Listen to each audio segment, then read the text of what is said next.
person, and his name is Paul Bowen, and he's a philosopher and also a teacher at Skilling School. So let's start without any late. And okay, so Paul, can you please introduce yourself or add any other things you want to add in your introduction? Okay.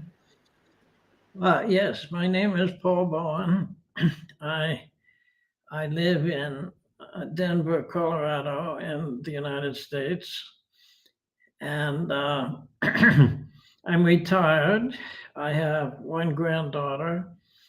Uh, I'm married. I live with my wife here, and I I write things on Facebook about various subjects. Sometimes I play the piano. I read, and that's I guess that's the basics of it. Yes. Okay, that's great. So let's go to our next question. And my next question from you is, can you please tell me why you become a philosopher and what are the things that you love to be a philosopher? That's a good question. Well, I was in college and I had an extra space where I could take a course. And I didn't really know what philosophy was, but I needed another course. So, so I said, okay, I'll take this philosophy course. And then when I got into the course, I really liked it. So I thought, well, maybe this is what I will do. So I eventually became a philosophy major, and I got a degree in philosophy. So, I finally got a doctorate from Yale University. So I think I liked the kind of questions that philosophers try to deal with. Uh, for example, philosophers tend to deal with what we call normative questions. That is, uh, how should things be, or what is a good thing? See, if you look at science, science will describe what happens, but it doesn't really try to say what should happen or what is better to happen. So philosophy tries to answer that kind of question, and it's a very different problem to work with questions like that. If you're a scientist, you can go to a laboratory to answer your question, like what is the speed of light? Okay, so you go to a laboratory and you invent a machine that measures the speed of light. But if someone says, how should human beings behave? What is the right thing to do in a situation? Well, you can't go into a laboratory and, okay, we'll test here in the laboratory, or at least it looks that way. Uh, you can't test this in a laboratory. But it's a very interesting question. It's maybe the most important question there is, right? I mean, you want to do the right thing. By definition, that's what you want to do. But what is it? And people have disagreed about this, and so I try to address questions like that. They seem to me to be the most important question because let's say you have a very clever technology. Okay, well we like to have clever technology like right now. Right now we are using technology, and we wouldn't be able to talk to each other. That would be very sad if we didn't have this technology. But you, you want to use technology for good, to do good things. So if you get the wrong answer to that, you will use your technology for bad things, right? And then the whole point of it is lost. If we use technology to have a nuclear war that wipes out all humanity, the technology may be very ingenious, but that would be a terrible thing, I think, to happen. So philosophy tries, among other things, to address this question: what's the right thing to do? What is good? What makes something good? And what makes bad things bad? Uh, what should we do? I mean, at every moment of your life, you are facing this question: what should I do next? Right? Or what plan should I make? But science doesn't really answer this question. I don't mean science is a bad thing. I love science, but it doesn't answer that question. And if but that's a very important question. So I'm grateful that have been philosophers in the world who try to make progress with this very important question. So I guess that's my answer. You could ask something else, but so far that's my answer. Okay, what a beautiful definition, and it's really like good thing, and you just describe it in a very better way. So okay, my next question from you is, what is the best thing you learned from philosophy? uh, I think the best thing I learned from philosophy is how to reason in a very logical way. If we're going to find the answer to these questions, we have to be able to reason very carefully. And I learned from philosophy this kind of reasoning that philosophers use. Uh, Now, of course, other people also use reasoning in science or literature or whatever, but I think this ability to think critically, to not take things for granted, to consider all the possibilities, uh, and also to write clearly. It's interesting that you might think that if you're looking for a job, uh, someone wants to hire you for a job. Very few people want to hire philosophers for the sake of philosophy. But actually, it turns out that in the United States, at least, when people graduate with a major in philosophy, that's actually gives them very good chances to get the job because in philosophy they have learned to communicate uh, uh, and to analyze. And these skills are valuable even if you're not doing philosophy. It is valuable to have the ability to analyze, to not jump to conclusions, and to be able to express yourself well so that other people can understand you. So, in this sense, I think even when I'm not doing philosophy, it is valuable to me that I can use my mind in a certain way that's more effective.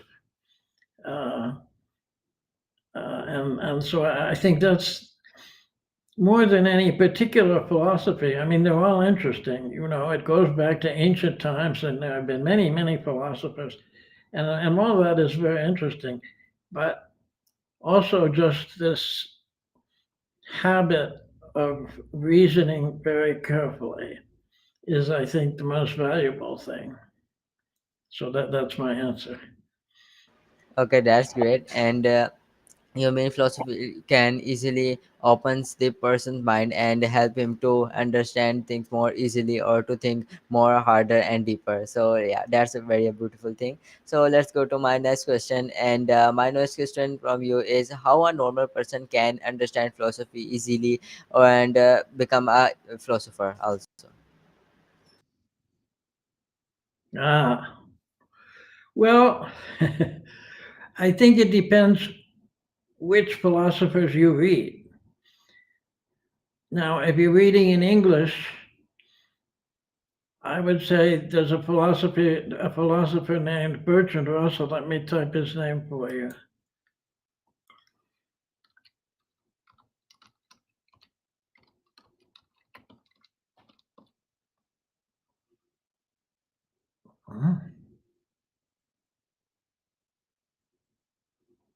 Yes, there he is.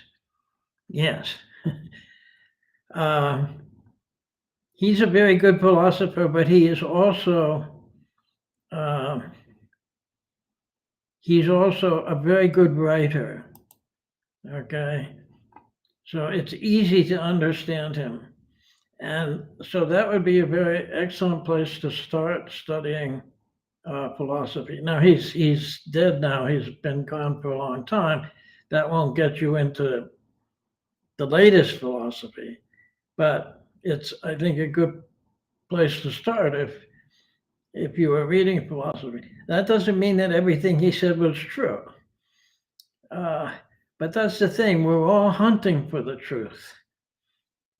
But, and so one philosopher might say this, the other philosopher might say that, uh, because we're in the dark. It's like you're in the dark, you can't see anything, but you kind of explore, maybe you use your hands to explore.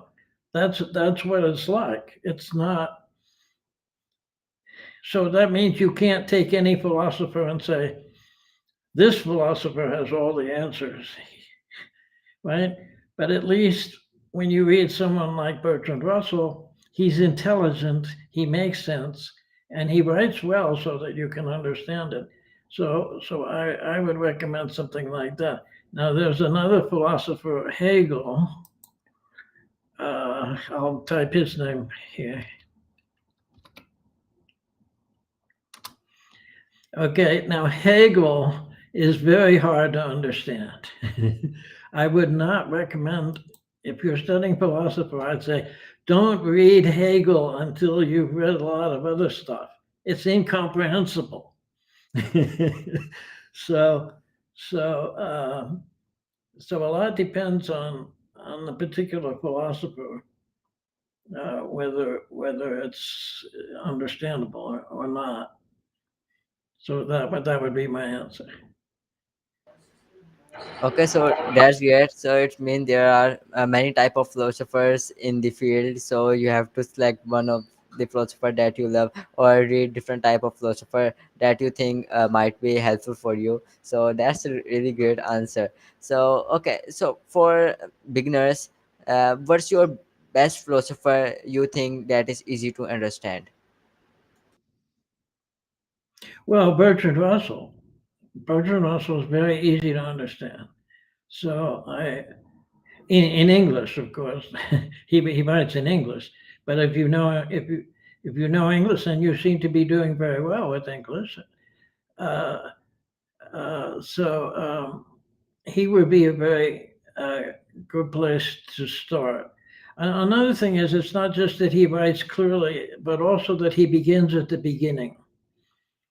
Okay, so if you read the right things of it, you don't have to have studied other philosophers already. So he's a very good place to start. That would be my answer there.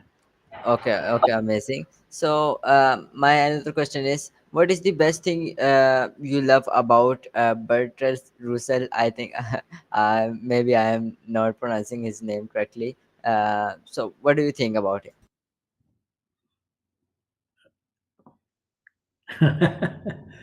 Well,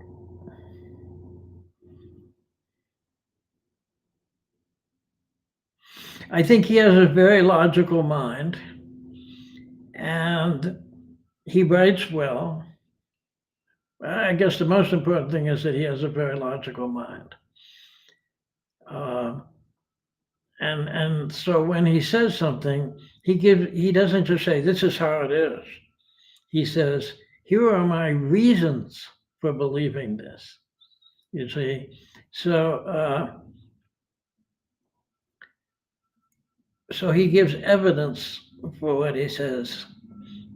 He doesn't just expect you to say, "Oh, Bertrand Russell is a great philosopher. What he says must be true." No, he would not want you to say that. Okay? He wants you to think for yourself. And so when he says this is true, he will give you reasons for believing it. And he's also willing to say, I'm not sure about this, but here, let's explore this possibility. Okay, so he's not just telling you, you must believe this. He's saying, well, it's like I was saying before, we're all exploring in the dark. Okay, and so Russell admits this. He says, well, this is the best thing I can come up with right now. Right? But he's not absolutely certain of it, and he doesn't pretend to be absolutely certain of it. But he said, "Well, consider this. Well, consider that." He wants you to think. Okay. Uh, and what was your question again? Okay, so my old question was basically about what's the best thing you love about Bertrand Russell. So I think you Russell. clearly like explain about why. Yes. Okay. Well, I don't think I've just said one thing. I've said a lot of things, but I guess that's the way it is. There are a lot of things that I like about Bertrand Russell. But the things I mentioned are the main thing. Some of his philosophy is very technical. You don't want to. You can't just pick that stuff up and read it. But others of his writings, he wrote on purpose. He wrote for people who had not studied philosophy before. So if you read those things, it's easy. Very easy to understand. So yes, I guess that's my answer. Okay, so can you explain why you become the teacher? Because you write it in the bio that once you are a teacher, but if you are when you are a philosopher, so why you think you have to become a teacher also?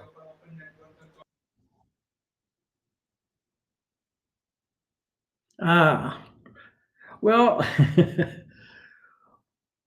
I like teaching, and well, partly to earn money. I mean, even philosophers have to eat, right? So I needed a job, and since I like philosophy, I thought since I like philosophy, I might as well teach it. You see, and uh, and I think philosophy is important, so I want other people to know about it. So as a teacher, I can help other people to understand philosophy. So I feel that I'm doing something useful in the world. Right? I mean, there are two things for me that are very important about a job. Well, maybe three things. Well, many things, but two particular things. Uh, it gets you money so that you don't starve to death. That's very good. I don't want to starve to death. Uh, and the other thing is, it's useful to the world. I mean, I wouldn't want to do a job that I didn't think was useful to the world. And so I have the ability to teach philosophy, and I think philosophy is important. So I feel that when I'm teaching philosophy, I'm doing something useful to the world. I mean, I said before, philosophy studies the most important questions.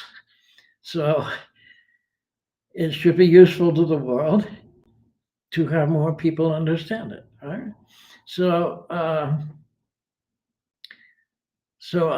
think those two things were my two main reasons for teaching philosophy, and so that I wouldn't starve to death, and so that I would do something useful for the world.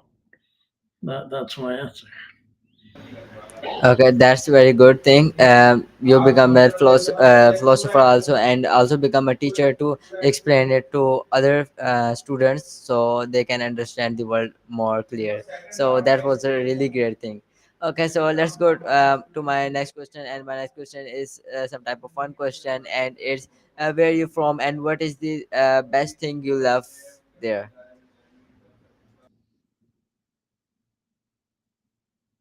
Well, I was born in Washington D.C., which is part of the United States.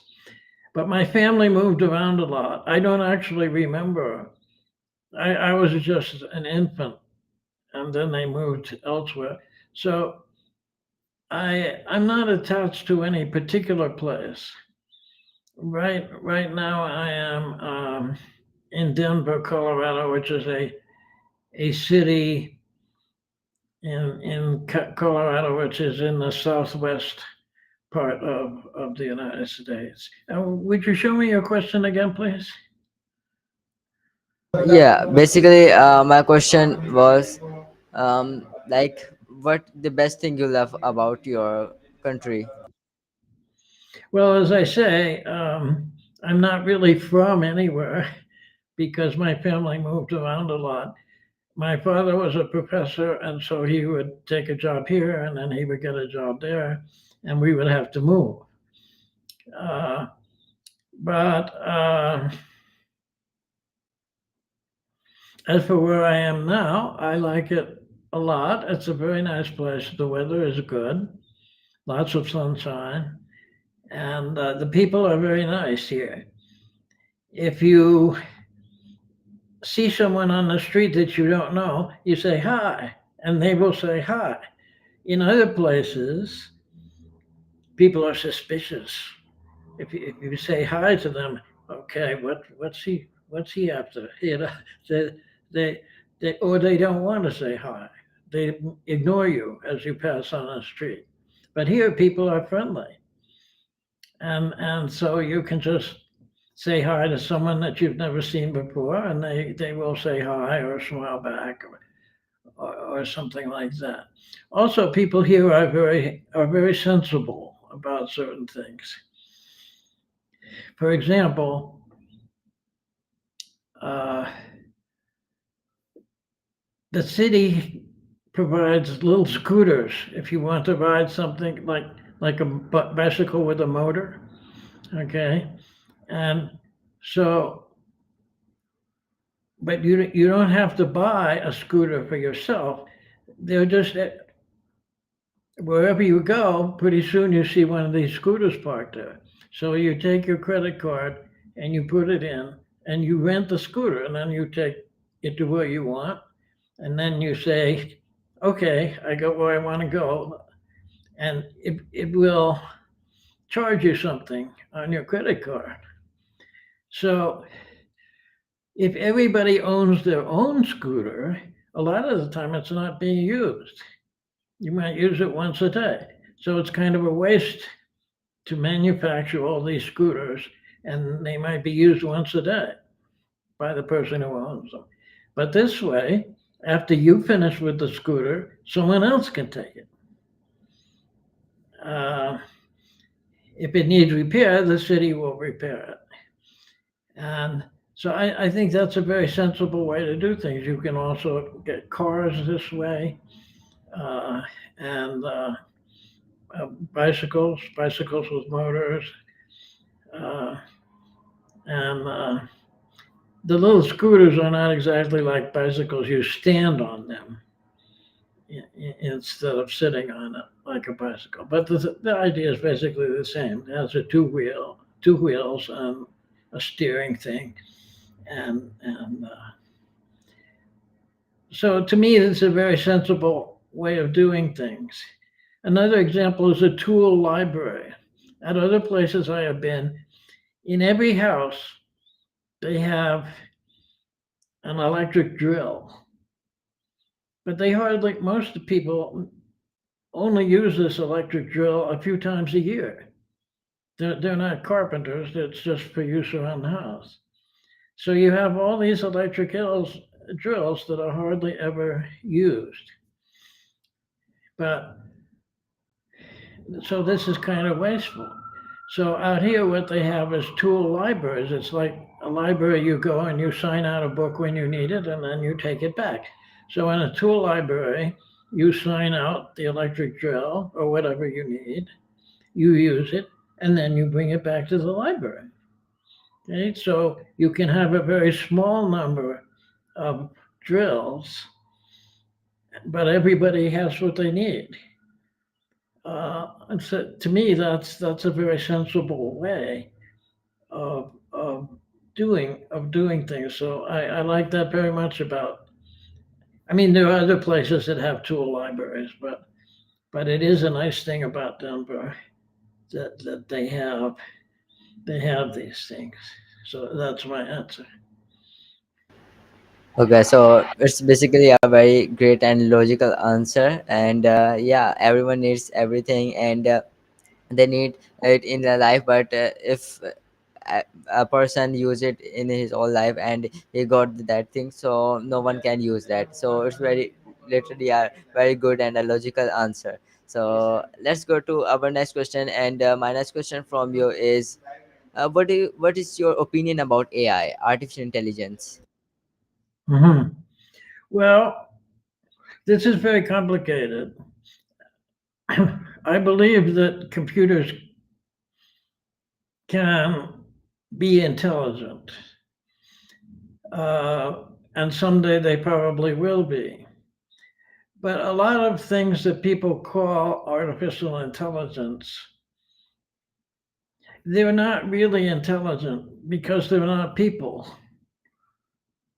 I mean, they are very powerful compared, if you go back 5 years ago, the computers today are much more powerful than they were 5 years ago and can do amazing things. But if you take, let's say you take Chat GPT, well, it's amazing what it can do. But if you look closely at how it works, it's not really thinking about things. It doesn't really know things. It's just going to what other people have said and collecting what other people have said and then giving it to you. But if you ask ChatGTP, well, I've never done this, so it would be interesting to do. Ask ChatGTP, well, what do you think and why? Okay, I would be interested to see what the answer to that question was. But my impression is that ChatGTP is just taking things off the net and sort of organizing them for you. And so, in a way, it's not different from, let's say, uh, uh, businesses have computer programs that calculate payroll for them. But nobody says this is artificial intelligence. They just say, well, this is an idiot who can do things, simple things, very fast. Okay, so ChatGTP might also be like that. It might be an idiot who can do things very fast, but it doesn't really know what it's doing. See, I know I'm conscious. I'm talking to you. I know that I'm talking to you. I know why I'm talking to you. Uh, I, I think ChatGTP is just taking a lot of information and processing it. Now, that's a good thing. That's a good thing, but I wonder if it's really intelligent or whether it's just very fast. Okay, we, I guess, I think it would be very interesting to have really intelligent computers, and I think it can be done, but but now there's a problem. You see, now if you make a computer that's really conscious and really a person, does it have rights?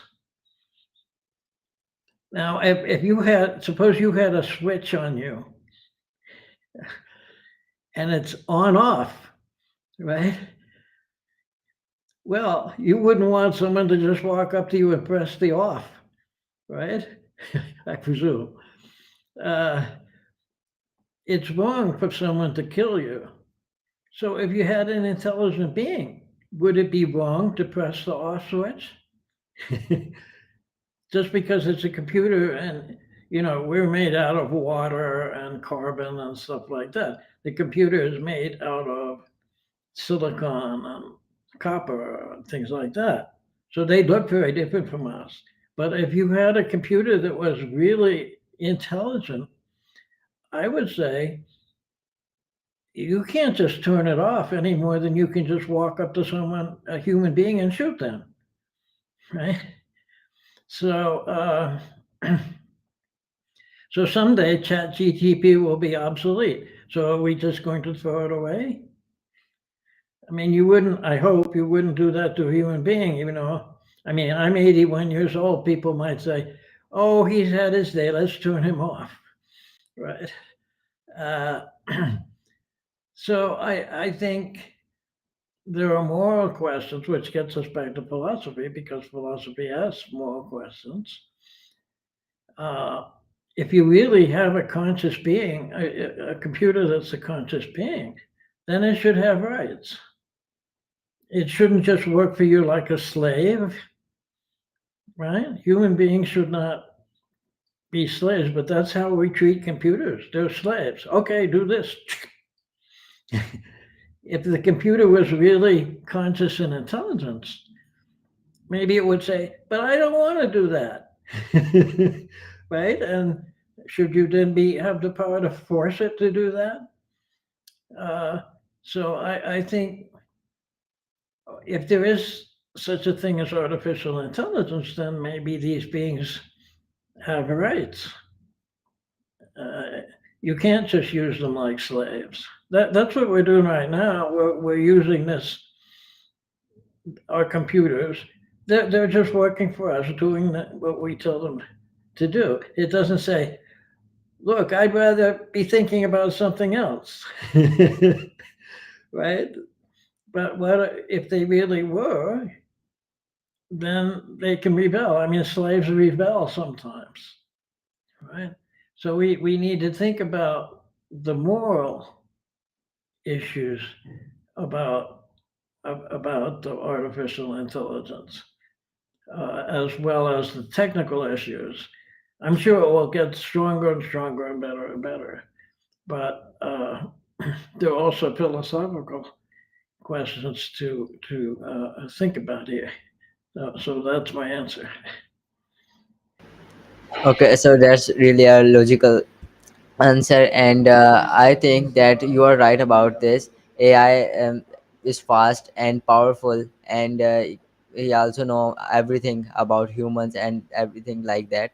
But he is not like a logical thing. Like it's not a human being. So you are right about it.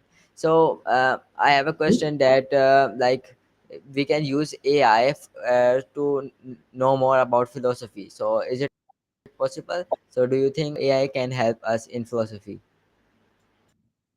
Ah, well, it depends on what level you're doing. Now, we have a kind of a problem in the United States because we expect philosophy students to write papers and to write a paper about some philosophical issue. And there's always some students who will cheat. In the old days, they used to use encyclopedias. So you would say something, write about this, and they would find an encyclopedia and they would copy from the encyclopedia for their paper. And if we caught them doing that, we would be very upset with them because they're supposed to be thinking this to themselves. They're not supposed to copy from an encyclopedia. Well, now we have Chat GTP.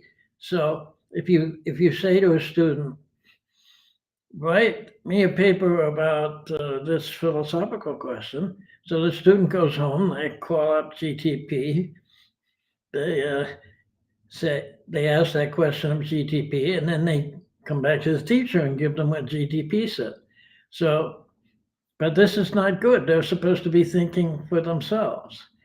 So,